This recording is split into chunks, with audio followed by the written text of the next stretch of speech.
स्वागत है दोस्तों। हरियाणा असिस्टेंट प्रोफेसर भर्ती परीक्षा की तैयारी के क्रम में आज 19 मई की हमारी क्लास में आज हम महत्वपूर्ण प्रश्नों को हल करेंगे और ऐसे प्रश्न जो अब तक हम लगातार जिन कक्षाओं में जिन निबंधों को, जिन कहानियों या जिन नाटकों के बारे में हमने पढ़ा हुआ है, उन सभी से क्या संभावित प्रश्न बन सकते हैं, आज हम ऐसे प्रश्नों को हल करेंगे और ये परीक्षाओं की दृष्टि से काफ़ी महत्वपूर्ण और उपयोगी होगा। तो देखते हैं पहला प्रश्न है, मजदूरी और प्रेम निबंध की शैली किस प्रकार की है। अभी हमने अपने पिछली क्लास में मजदूरी और प्रेम निबंध पढ़ा। इस निबंध की रचना या इसके लेखक कौन हैं, तो सरदार पूर्ण सिंह जी हैं, आप सभी जानते हैं। तो इसकी शैली किस प्रकार की है, तो इसका सही उत्तर है व्याख्यात्मक और भावात्मक। कई ऑप्शन हैं, विचारात्मक, ललित और मनोरंजन प्रधान, तार्किक। तो इसका जो सही उत्तर है वो है व्याख्यात्मक और भावात्मक। बहुत अच्छे से व्याख्या करके और सारे महत्वपूर्ण भावात्मक बिंदुओं पर सरदार पूर्ण सिंह जी ने लिखा हुआ है। ठीक है। दूसरा प्रश्न है हमारा, मजदूरी और प्रेम निबंध में दिए गए रूपकों के आधार पर सुमेलित कीजिए। सरदार पूर्ण सिंह जी ने अपने इस निबंध में, मजदूरी और प्रेम निबंध में, बहुत सारे रूपकों का प्रयोग किया हुआ है। इस निबंध को लिखने में कौन कौन से रूपक किन किन चीज़ों के लिए हैं वो हम देखते हैं। ऑप्शन में है हवन सामग्री, हवनशाला, हवन कुंड की ज्वाला किरणें, अग्नि की चिंगारियों की डालियाँ। तो अब इनके सही रूपकों से मिलाना है। तो देखते हैं कि रूपक तो खैर ये सब हो गए हवन सामग्री। तो देखते हैं हवन सामग्री किसे मानते हैं। तो ध्यान रखेंगे, निबंध हमने जब पिछले दिनों पढ़ा तो उसमें ये था कि हवन सामग्री किसानों का शरीर है और हवनशाला क्या है, खेत उनके हवनशाला हैं जहाँ वे अपने शरीर रूपी हवन सामग्री को हवन करते हैं। ठीक है। और हवन कुंड की ज्वाला किरणें क्या कहलाएंगी, तो उन्होंने कहा कि हवन कुंड की जो ज्वाला किरणें जब उनसे प्रकाश उठता है तो वो क्या है, वो चावल के दाने जब खेत में पैदा होते हैं तो ऐसा लगता है कि हवन कुंड की ज्वाला किरणें सफ़ेद रोशनी फैलाती हुई आसमान में उड़ रही हों। और अग्नि की चिंगारियों की डालियाँ, ऐसा लगता है कि अग्नि की जो चिंगारियाँ हैं वो डालियों में फली हुई हैं। तो ऐसा किसे कहते हैं वे, इसका सही उत्तर है गेहूं के दाने को कह रहे हैं कि ऐसा लगता है कि अग्नि की चिंगारियों की डालियाँ। तो इन सारे रूपकों के बारे में हमने अपनी पिछली क्लास में बहुत ही विस्तृत ढंग से पढ़ा हुआ था, तो आपको उसे ध्यान में रखना होगा। अब इसके अनुसार अगर हम कोड देखें तो इसका सही उत्तर हो जाएगा सी, यानी ए का पाँचवां, बी का पहला, सी का चौथा। ठीक है। तो इसी रूप में हमने इसे देखा कि ए का पाँचवां यानी शरीर, बी का पहला माने खेत, हवन कुंड की ज्वाला किरणें माने चावल के दाने, और अग्नि की चिंगारियों की डालियाँ गेहूं के दाने। तो इस तरह से इसका सही उत्तर हो जाएगा। ध्यान रखिएगा, परीक्षाओं में इस रूप में भी पूछा जा सकता है। अब निबंध की पंक्ति के आधार पर भी इसे याद रखिए ताकि रटा रटाया न रहे, आप इसके माध्यम से वो बातें जान सकें। देखते हैं कि उन्होंने क्या लिखा कि हल चलाने वाले और भेड़ चराने वाले प्रायः स्वभाव से ही साधु होते हैं। हमने आपको बताया था कि आपको ध्यान रखना है परीक्षाओं की दृष्टि से कि सरदार पूर्ण सिंह जी ने किन किन लोगों को साधु की तरह देखा है। तो हल चलाने वालों को और भेड़ चराने वालों को उन्हें लगता है कि ये सचमुच और वास्तविक साधु हैं। वे कहते हैं हल चलाने वाले अपने शरीर का हवन किया करते हैं। तो हवन सामग्री क्या हो गई, शरीर। खेत उनकी हवनशाला है। तो हवनशाला क्या है, खेत। उनके हवन कुंड की ज्वाला किरणें चावल के लंबे और सफ़ेद दानों के रूप में निकलती हैं। तो हवन कुंड की ज्वाला किरणें क्या हैं, चावल के सफ़ेद और लंबे दाने, और गेहूं के लाल लाल दाने इस अग्नि की चिंगारियों की डालियाँ सी हैं। तो अग्नि की चिंगारियों की डालियाँ कौन है, गेहूं के लाल लाल दाने। तो हमने निबंध की वो पंक्ति भी आपको बता दी जिससे आप इन्हें अच्छे से याद रख सकें, आपको रटना न पड़े, आप निबंध की पंक्ति से परिचित होकर के इस प्रश्न का उत्तर दे सकें।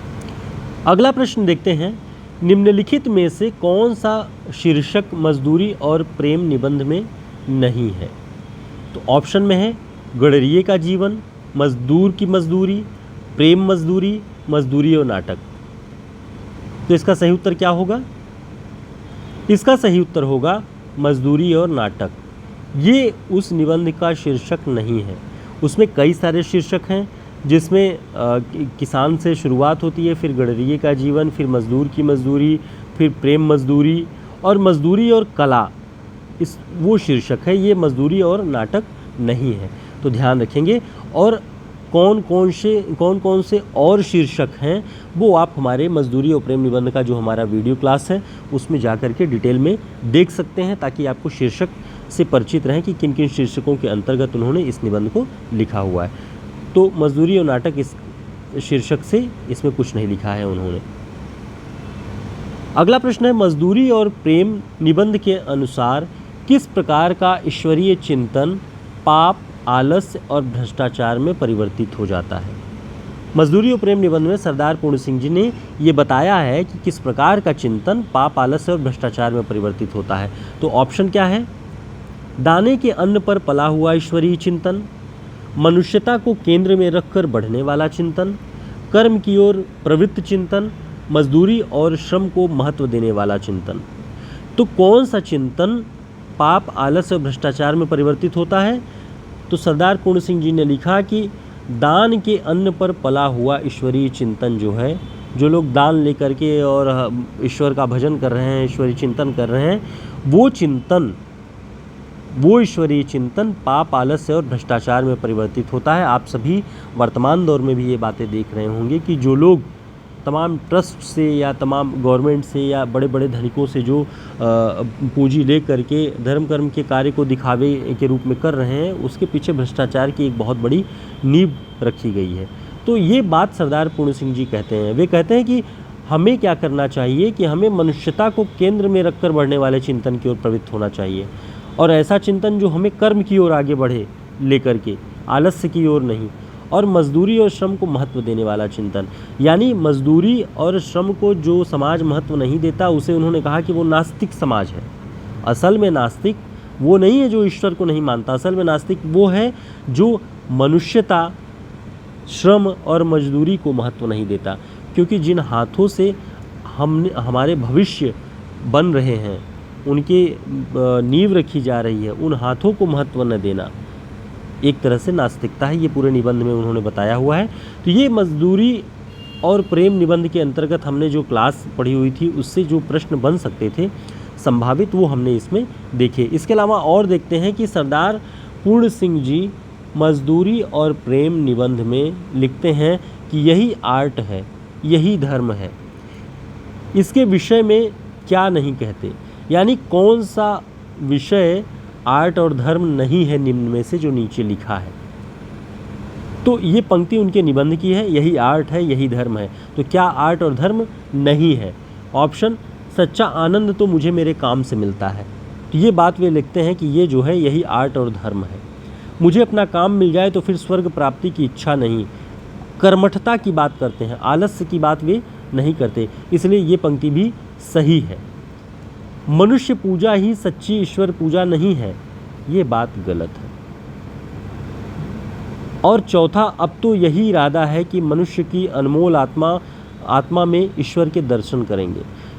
सरदार पूर्ण सिंह जी लिखते हैं कि ये सारी चीज़ें, कि मुझे मेरा काम मिल जाए तो मुझे आनंद प्राप्त होती है, और सच्चा आनंद तो मुझे काम करने में, यानी कर्मठता की ओर, आलस्य का पूरी तरह से विरोध, और जिस चिंतन में, जिस पूजा में मनुष्य की अवहेलना होगी, उसे वे बिल्कुल भी स्वीकार नहीं करते।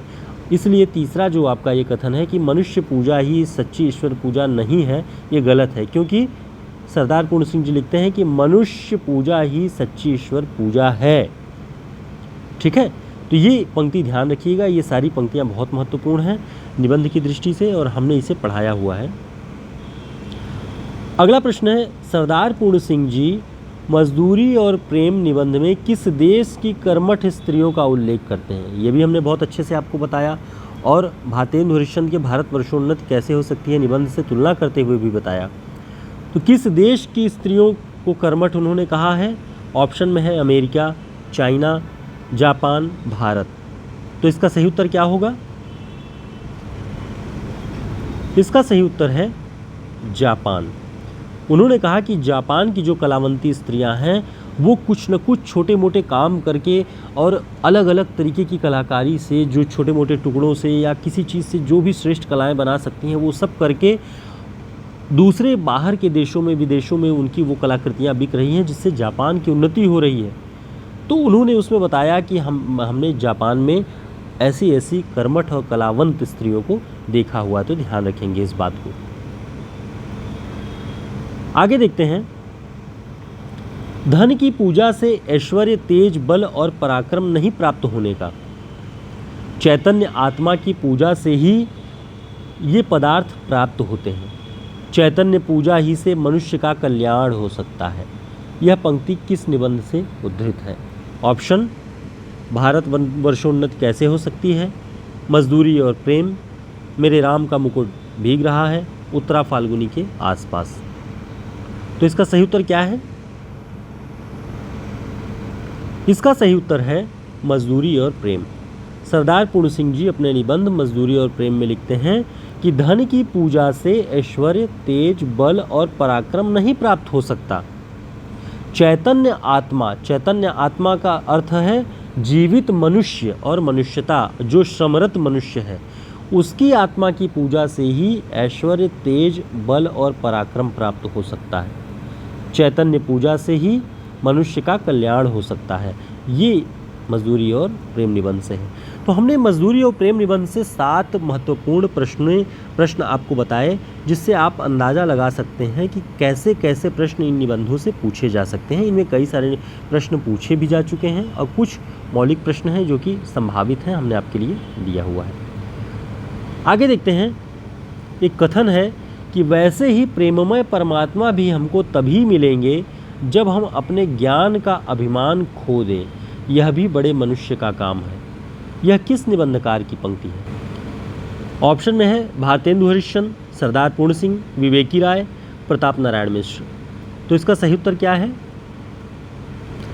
इसका सही उत्तर है प्रताप नारायण मिश्र। प्रताप नारायण मिश्र जी ने शिवमूर्ति निबंध में ये बात लिखी है कि वैसे ही प्रेममय परमात्मा भी हमको तभी मिलेंगे जब हम अपने ज्ञान का अभिमान खो दें। यह भी बड़े ही मनुष्य का काम है।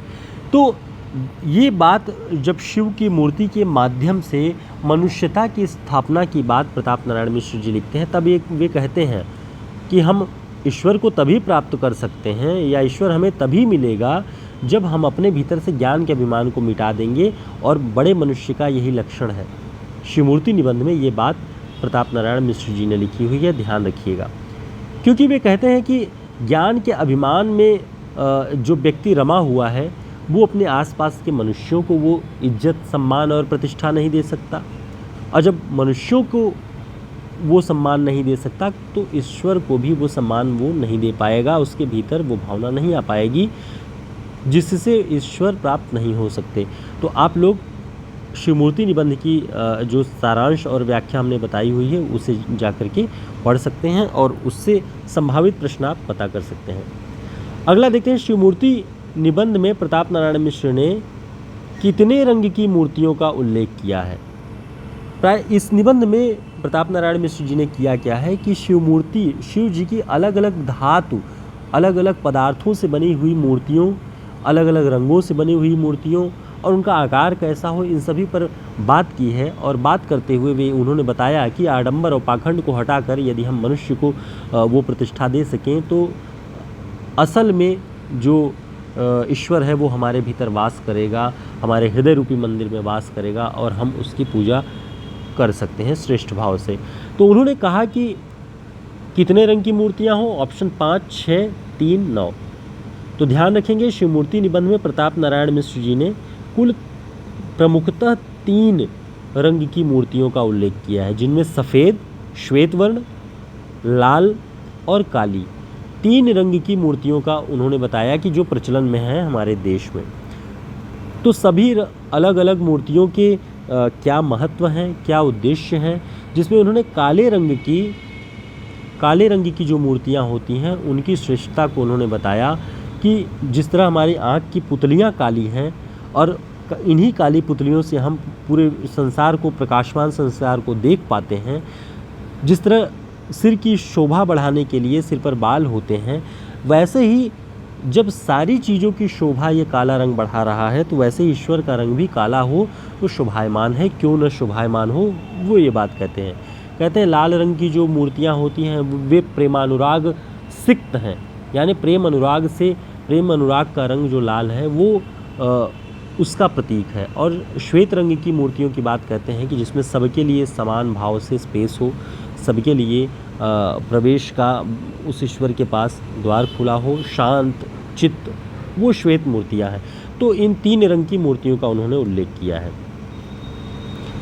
अब देखिए अगला प्रश्न है, क्या बन सकता है? शिवमूर्ति निबंध में किस धातु की मूर्ति का उल्लेख नहीं है? ऑप्शन जल मूर्ति, पाषाण मूर्ति, मृत्तिका मूर्ति, रत्नमयी मूर्ति। तो इसका सही उत्तर क्या है? इसका सही उत्तर है जल मूर्ति। शिवमूर्ति निबंध में प्रताप नारायण मिश्र जी ने 6 पदार्थों से बनी हुई मूर्तियों का जिक्र किया हुआ है, उल्लेख किया है, जो कि हमारे यहाँ प्रचलन में रही है। जल मूर्ति नाम के किसी भी मूर्ति का उन्होंने उल्लेख नहीं किया, लेकिन पाषाण पत्थर की मूर्ति, मृत्तिका मिट्टी की मूर्ति, रत्नमयी रत्नों से जड़ित मूर्ति, इन सभी का उल्लेख किया हुआ है। अब हम देखेंगे कि किन किन 6 पदार्थों से बनी हुई मूर्तियों की बात वे करते हैं। तो उन्होंने बाकायदे इन सभी मूर्तियों का जो एक मूल भाव और महत्व है उन सब पे प्रकाश डाला है और हमने विस्तार से उस क्लास में पूरा बताया हुआ है। तो शिवमूर्ति वाली क्लास में आप देख लीजिएगा पीछे जाके वीडियोस में। वे कहते हैं पाषाण की मूर्तियाँ, पत्थर की मूर्ति, धातु की मूर्तियाँ भी हमारे यहाँ बनती हैं, लोहा सोना चांदी जो भी हैं, रत्न हीरा पन्ना अलग अलग रत्नों की मूर्तियाँ, मृत्तिका मिट्टी की मूर्ति, गोबर की भी मूर्ति हमारे यहाँ प्रचलन में है और पारे की मूर्ति। इन सभी मूर्तियों का काफ़ी महत्व है अलग अलग, जिसमें मिट्टी की जो मूर्ति है वो सर्वसुलभ है, जो कि जो धन और साधन से हीन व्यक्ति हैं वो भी आसानी से इसे बना सकते हैं और अपने ईश्वर की पूजा कर सकते हैं। और इसका उद्देश्य ही इस मिट्टी की मूर्ति का है कि ईश्वर साधन संपन्न लोगों के लिए ही नहीं बल्कि एक बहुत बड़ी संख्या में जो आमजन है उनके लिए भी सर्वसुलभ है। ये बातें मूर्तियों के पदार्थों से भी पता चलती हैं। तो ये ध्यान रखेंगे, 6 पदार्थों से बनी हुई मूर्तियों का उल्लेख है। अगला प्रश्न है, ईश्वर आत्मिक रोगों का नाशक है, हृदय मंदिर की कुवासना रूपी दुर्गंध को हरता रहता है। प्रताप नारायण मिश्र ने किस पदार्थ से बनी मूर्ति का उद्देश्य ये बताया है? तो किस पदार्थ से बनी मूर्ति हृदय के मंदिर में कुवासना रूपी दुर्गंध को हरता है? ऑप्शन मृत्तिका मूर्ति, पाषाण मूर्ति, गोबर की मूर्ति, पारे की मूर्ति। तो इसका सही उत्तर क्या है? इसका सही उत्तर है गोबर की मूर्ति। उन्होंने लिखा कि गोबर की मूर्ति बनाने से आशय है कि हमारे हृदय की जो कुवासना रूपी दुर्गंध है उसको ये दूर करेगा, इसलिए गोबर की मूर्तियाँ बनाई जाती हैं। तो सारी मूर्तियों का, अलग अलग पदार्थों की मूर्तियों का बहुत उल्लेख उन्होंने किया हुआ है, हमने इस क्लास में बताया है, आपको ज़रूर देखना चाहिए। अगला प्रश्न है, उत्तरा फाल्गुनी नक्षत्र का संबंध किस भारतीय ऋतु से है? उत्तरा फाल्गुनी के आसपास ये निबंध है जो कि आपके पाठ्यक्रम में है। इसका संबंध किस भारतीय ऋतु से है? ऑप्शन फागुन, ज्येष्ठ, आषाढ़, भादौ। तो इसका सही उत्तर क्या है? इसका सही उत्तर है भादौ। उत्तरा फाल्गुनी नक्षत्र जो है वो भादौ महीने से, भादौ मास से जुड़ी हुई है, ध्यान रखेंगे। और आषाढ़ से ध्यान रखिए कि जायसी का जो पद्मावत है जिसमें नागमती वियोग खंड है उसमें 12 मासा की शुरुआत आषाढ़ महीने से होती है। तो यहाँ से ये बात भी आपको ध्यान रखना है। तो ध्यान रखेंगे, उत्तरा फाल्गुनी नक्षत्र भादौ महीने से जुड़ी हुई है। अगला प्रश्न है, प्रताप नारायण मिश्र ने शिवमूर्ति निबंध में साहित्य साधकों के लिए ईश्वर की मूर्ति किस प्रकार की कही है? यानी अलग अलग साधक, हमने मिट्टी की मूर्ति की बात की, गोबर की मूर्तियों की बात की, रत्न जड़ित मूर्तियाँ, पाषाण मूर्तियाँ, इन पारे की मूर्तियाँ, इन सभी की बात की। लेकिन जो साहित्य के साधक हैं वे किस धातु या किस रूप की मूर्तियों की पूजा करते हैं? ऑप्शन में है पाषाण मूर्ति, अक्षरमयी मूर्ति, रत्नमयी मूर्ति, मृत्तिका मूर्ति। तो इसका सही उत्तर क्या है? इसका सही उत्तर है अक्षरमयी मूर्ति। वे कहते हैं कि हम अक्षरमयी मूर्ति की पूजा करने वाले लोग हैं, यानी जो साहित्य साधक हैं, जो पठन पाठन और पढ़ने लिखने के काम में हैं, जो विचार और चिंतन के क्षेत्र में काम कर रहे हैं, वो लोग अक्षरमयी मूर्ति की पूजा करते हैं। निबंध की इन पंक्तियों से आपको ये बात स्पष्ट हो जाएगी, आप यहाँ ध्यान दे लीजिए। लिखते हैं कि मरने के पीछे कैलाशवास तो विश्वास की बात है। हमने न कैलाश देखा है, न किसी देखने वाले से कभी वार्तालाप की अथवा पत्र व्यवहार किया है। हाँ, यदि होता होगा तो प्रत्येक मूर्ति के पूजक को ही रहेगा। यानी जो कैलाश में मरने के बाद जो स्वर्ग प्राप्ति की बात है, वो कहते हैं कि जरूर वैसा स्वर्ग जो है, जो किसी ने नहीं देखा, वो किसी मूर्ति पूजक को ही मिल सकेगा। पर हमारी इस अक्षरमयी मूर्ति के सच्चे सेवकों को, वे कहते हैं कि जो अक्षरमयी मूर्ति के सेवक हैं, वे सच्चे सेवक हैं, उनको इस संसार में ही कैलाश का मुख प्राप्त होगा, इसमें संदेह नहीं। मरने की ज़रूरत नहीं है कि मरने के बाद वो स्वर्गलोक प्राप्त होगा। जो लोग अक्षर जीवी हैं, जो अक्षरों में ईश्वर की महत्ता का वर्णन कर रहे हैं, देख रहे हैं, उन्हें इसी धरती पर रह करके स्वर्ग की प्राप्ति होगी, वे कहते हैं। क्योंकि जहाँ शिव है वहाँ कैलाश है। तो जब हमारे हृदय में शिव होंगे तो हमारा हृदय मंदिर क्यों न कैलाश होगा। हे विश्वनाथ, कभी हमारे हृदय मंदिर को कैलाश बनाओगे। तो ये बात उन्होंने कही है और यहाँ से ये प्रश्न बनने की संभावना रहती है, तो आप इसे ध्यान रखिएगा। हमने पिछले दिनों उठ जाग मुसाफिर निबंध भी पढ़ा, उसके उद्देश्यों के बारे में, उसका मूल मंतव्य हमने देखा। विवेकी राय जी का निबंध है ये। प्रश्न है कि उठ जाग मुसाफिर निबंध में मास्टर बाबू का क्या नाम रहता है। निबंध लेखक जिस व्यक्ति से, जिस मास्टर बाबू से मिलने जाता है एक वर्ष बाद, और उनकी अवस्था से वो ये मान के चलता है कि वे वैसे ही प्रसन्न होंगे, वैसे ही स्वस्थ होंगे और वैसे ही कर्म में संलग्न होंगे, ऐसा सोच कि जब वहाँ जाता है तो उन्हें बीमार और कमज़ोर पाता है, तो उस मास्टर बाबू का नाम क्या रहता है। ऑप्शन विवेकी राय, जगदीश बाबू, गजाधर बाबू, रंगनाथ बाबू। तो इसका सही उत्तर क्या है। इसका सही उत्तर है जगदीश बाबू। जगदीश बाबू को देखने के लिए निबंध का लेखक जाता है, और जो जीवन भर उठ जाग मुसाफिर के गीत गाता रहा जगदीश बाबू, जो आज़ादी के आंदोलन में एक प्रभात फेरी में संलग्न रहा, सुबह सुबह उठ करके लोगों को ये गीत सुनाता रहा, चेतना का संचार करता रहा, भारत माता के लिए अपना आजीवन उसने कुर्बान कर दिया, वो कमज़ोर हो चला, उसका शरीर ढचला, लेकिन उसके इरादे, उसके संकल्प वो वैसे के वैसे दिखाई पड़ते हैं। तो वही वो इस निबंध में कहते हैं। तो हमने इसे बहुत डिटेल में पढ़ाया हुआ है, आप देख सकते हैं।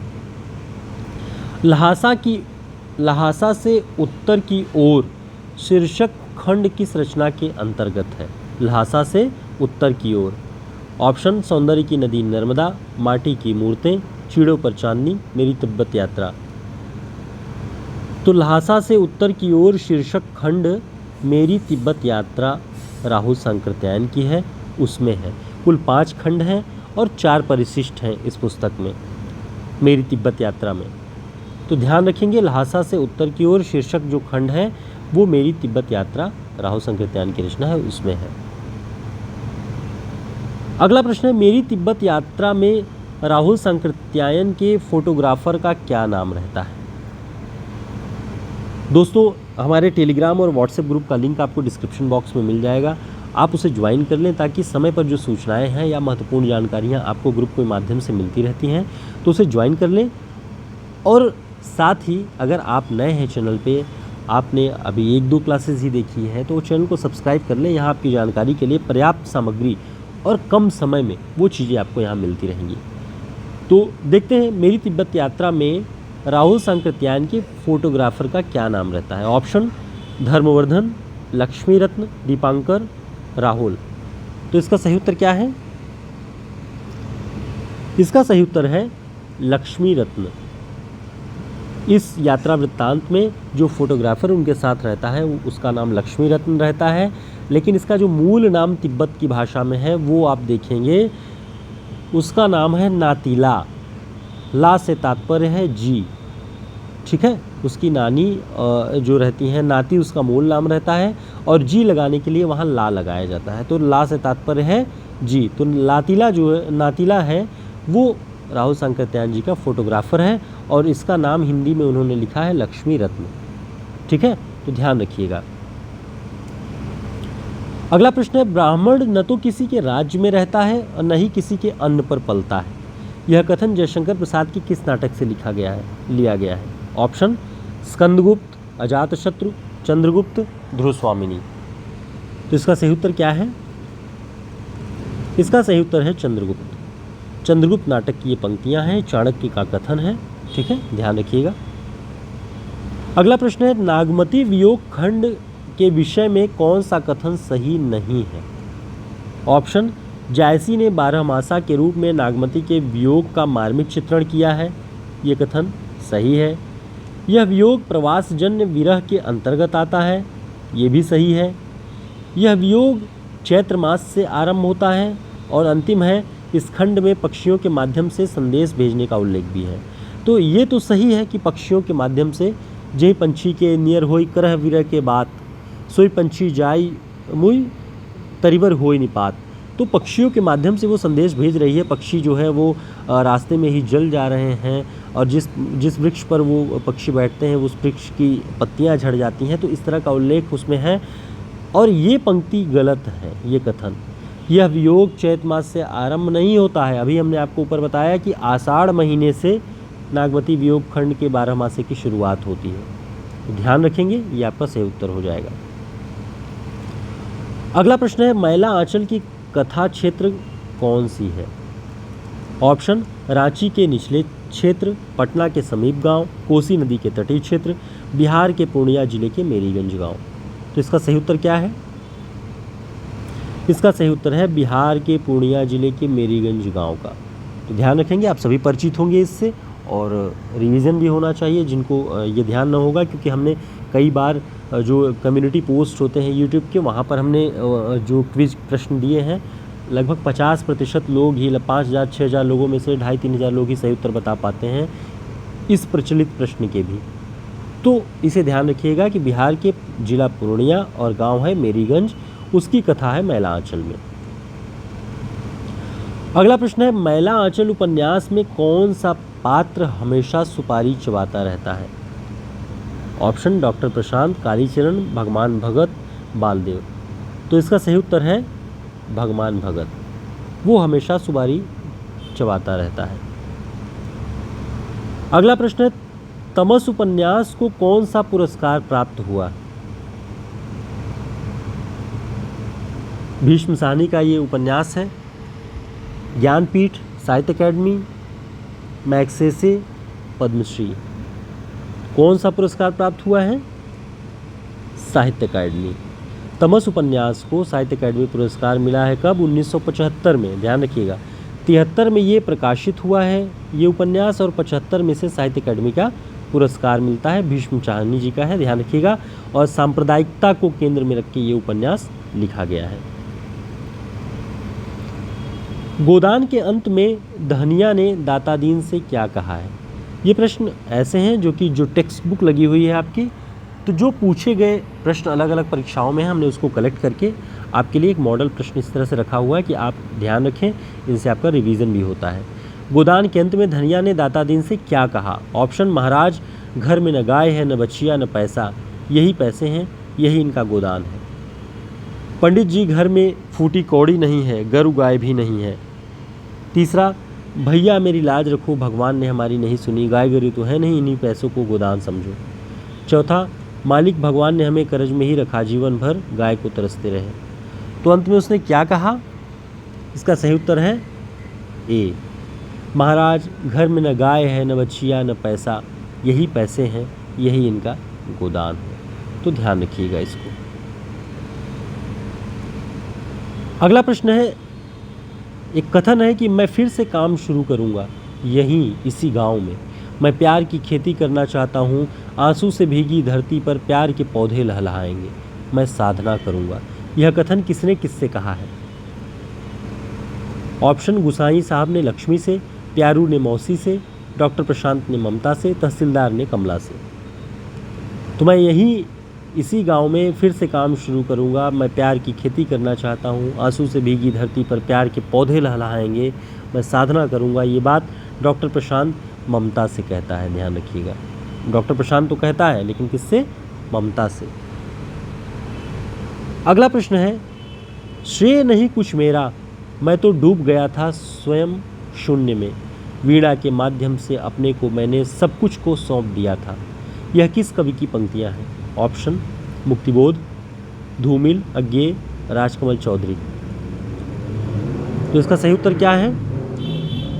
इसका सही उत्तर है अज्ञेय। ये अज्ञेय की असाध्य वीणा कविता की पंक्तियां हैं। श्रेय नहीं कुछ मेरा, मैं तो डूब गया था स्वयं शून्य में, वीणा के माध्यम से अपने को मैंने सब कुछ को सौंप दिया। प्रियंवद केश कंबली ये कहता है, ध्यान रखिएगा। और जापानी चीनी लोक कथा के आधार पर असाध्य वीणा की रचना उन्होंने किया है, भारतीय रूपांतरण किया हुआ है एक तरह से। मूल पुस्तक का नाम संभवतः टेमिंग ऑफ द हार्प है, आकोकुरा की पुस्तक, उसी के आधार पे ये लिखा गया, ध्यान रखिएगा। अगला प्रश्न है, परिवर्तन नामक कविता सर्वप्रथम सुमित्रानंदन पंत के किस कविता संग्रह में संग्रहित हुई? परिवर्तन कविता आपके पाठ्यक्रम में है, किस संग्रह में ये संग्रहित हुई सर्वप्रथम? ऑप्शन पल्लव, वीणा, तारापथ, ग्रंथि। तो इसका सही उत्तर क्या है? इसका सही उत्तर है पल्लव। ध्यान रखेंगे, परिवर्तन कविता जो है वो सुमित्रानंदन पंत की है और पल्लव में संग्रहित हुई। पल्लव का प्रकाशन वर्ष क्या है? कमेंट करके आप बताएं। अगला प्रश्न है, आचार्य रामचंद्र शुक्ल के अनुसार इनमें एक कवि ऐसा है जिसका वियोग वर्णन के लिए ही है, परिस्थिति के अनुरोध से नहीं। यानी वियोग के लिए है, वास्तविक वियोग है उसमें, परिस्थिति के अनुरोध पर वहाँ पे वियोग नहीं दिखाया गया है। ऑप्शन कबीर, सूरदास, जायसी, तुलसी। ये कौन कवि है, किसके बारे में उन्होंने कहा है?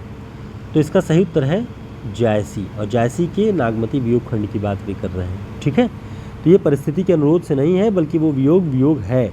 ये बात आचार्य रामचंद्र शुक्ल जी जायसी के बारे में लिखते हैं। अगला प्रश्न है, बालमुकुंद गुप्त के शिव शंभू के चिट्ठे का विषय क्या है? ऑप्शन, इसमें भगवान शिव की चमत्कारी शक्ति का वर्णन है, लॉर्ड कर्जन की नौकरशाही पर चुभते व्यंग किए गए हैं, भगवान शिव के लोक कल्याणकारी रूप का वर्णन किया गया है, साम्यवादी व्यवस्था के विरुद्ध व्यंग्यात्मक टिप्पणियां हैं। तो इसमें भगवान शिव की चमत्कारी शक्ति का वर्णन है, गलत है। भगवान शिव के लोक कल्याणकारी रूप का वर्णन है, गलत है। साम्यवादी व्यवस्था के विरुद्ध व्यंग्यात्मक टिप्पणी की गई है, गलत है। सही है, लॉर्ड कर्जन की नौकरशाही पर चुभते व्यंग किए गए हैं। तो कई बार परीक्षाओं में पूछा गया है कि वायसराय, किस वायसराय की बात इस निबंध में है शिव शंभू के चिट्ठे में। ठीक है, तो ध्यान रखेंगे, लॉर्ड कर्जन की। भारत मित्र पत्रिका में ये क्रमशः प्रकाशित होता रहा है शिव शंभू के चिट्ठे, अलग अलग शीर्षकों से उन्होंने चिट्ठे लिखे हुए हैं।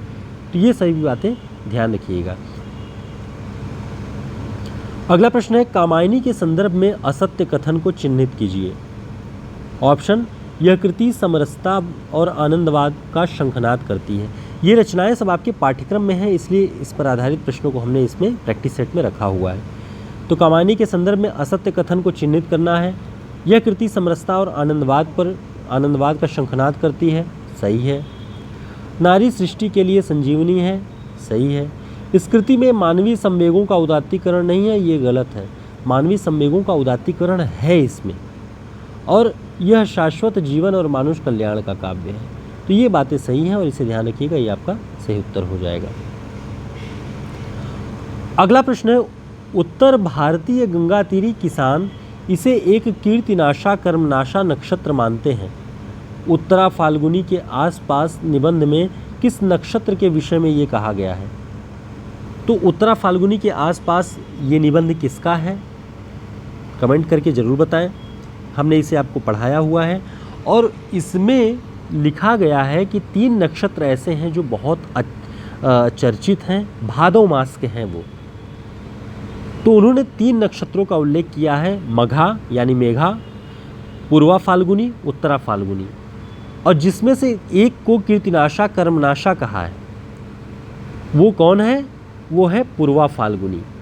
वो कहते हैं कि मघा, पूर्वा फाल्गुनी और उत्तरा फाल्गुनी, ये तीनों नक्षत्र जो हैं वो भादव महीने के हैं, जिसमें जो पूर्वा फाल्गुनी है वो बहुत उदंड होती है, कीर्तिनाशा कर्मनाशा है। ये उत्तर भारतीय गंगा तीरी किसान इसे बहुत एक तरह से परेशान रहता है, उसकी फसलें बर्बाद हो जाती हैं। तो ये बात उन्होंने पूर्वा फाल्गुनी नक्षत्र के लिए कहा है और कहा कि मघा नक्षत्र जो होता है वो अमृत होता है किसानों के लिए। और उत्तरा फाल्गुनी के लिए भी बहुत सारी बातें उन्होंने कही हुई हैं, जो कि इस निबंध का विषय है। हमने उसे पढ़ाया है, बहुत मन से पढ़ाया है, आप उसे क्लास को ज़रूर देखें। इसी निबंध से एक और प्रश्न है कि उत्तरा फाल्गुनी के आसपास निबंध में सबसे रद्दी या कंडम नक्षत्र किसे कहा गया है? ऑप्शन मघा, माघ, उत्तरा फाल्गुनी, पूर्वा फाल्गुनी। तो इसका सही उत्तर क्या है? इसका सही उत्तर है पूर्वा फाल्गुनी। हमने बताया आपको कि ये कीर्तिनाशा कर्मनाशा रद्दी कंडम नक्षत्र है, इसे निबंधकार ने लिखा है। तो इस निबंध के लेखक कौन है, कमेंट करके आपको बताना है। ये हम देखेंगे कितने लोग सही उत्तर देते हैं, क्योंकि ये पाठ्यक्रम में लगी हुई रचना है। तो ये नक्षत्र बहुत खराब है। उत्तरा फाल्गुनी को उन्होंने कहा कि उत्तरा फाल्गुनी का अर्थ है कि जैसे भादव मास उतरता है, वैसे ही उम्र के उतार पे जब मनुष्य पहुंचता है, यानी 40 के बाद की जो अवस्था है वो उत्तरा फाल्गुनी की तरह यथास्थितिवादी होती है। मौसम में बहुत परिवर्तन नहीं, सब कुछ ठहर ठहर के होता है। वैसे ही मनुष्य 40 वर्ष के बाद और भारतीय संदर्भ में 45 वर्ष के बाद कुछ नया करने की प्रेरणा उसमें नहीं होती है। 40 के अंदर 45 के अंदर ही वह ग्रह नक्षत्र जो कुछ भी है इस दुनिया में रह करके पलटने की इच्छा शक्ति रखता है, कर्म में प्रवृत्त हो सकता है। बाद में वो यथास्थितिवादी हो जाता है। तो वे बताते हैं कि वे निबंधकार उत्तरा फाल्गुनी वाले अवस्था में पहुंच रहे हैं। तो हमने बहुत अच्छे से इस निबंध के बारे में बताया है। आपको क्लासेस जिन लोगों ने नहीं किया है उन्हें ज़रूर करना चाहिए, जिससे आप इन निबंधों के मूल मंतव्य को समझ पाएँ और इनसे जो प्रश्न बन सकें आप वहाँ देखेंगे कि आप आसानी से पहचान जाएंगे। उम्मीद है ये क्लास आपके लिए काफ़ी उपयोगी रही होगी। आप जुड़े रहें ताकि हम परीक्षाओं तक महत्वपूर्ण प्रश्नों के साथ महत्वपूर्ण रचनाओं के सारांश के रूप में बनने वाले प्रश्नों को लेकर के मौजूद रहेंगे। हिंदी साहित्य का जो शॉर्ट नोट्स है हमारा, जिसमें हिंदी साहित्य का इतिहास, 40 बड़े रचनाकारों पर आधारित महत्वपूर्ण वन लाइनर, साथ ही काव्यशास्त्र, भाषा विज्ञान, वन लाइनर और प्रैक्टिस सेट, जिसमें करीब 900 से 1000 वस्तुनिष्ठ प्रश्न भी हैं। कुल 215 पृष्ठों का हमारा ये नोट्स है। आप हमारे इस व्हाट्सएप नंबर पर संपर्क करके इसे ऑर्डर कर सकते हैं। भारतीय डाक द्वारा ये आपके पते पर पहुंच जाता है। तो ये काफ़ी लोगों ने लिया और बहुत उपयोगी आपकी परीक्षाओं में है। जो वन लाइनर टाइप के जितने भी प्रश्न आते हैं वो सब आपको इसमें संग्रहित मिल जाएंगे एक जगह पर। तो फिर मिलेंगे एक नई क्लास में, तब तक के लिए नमस्कार, शुभकामनाएँ।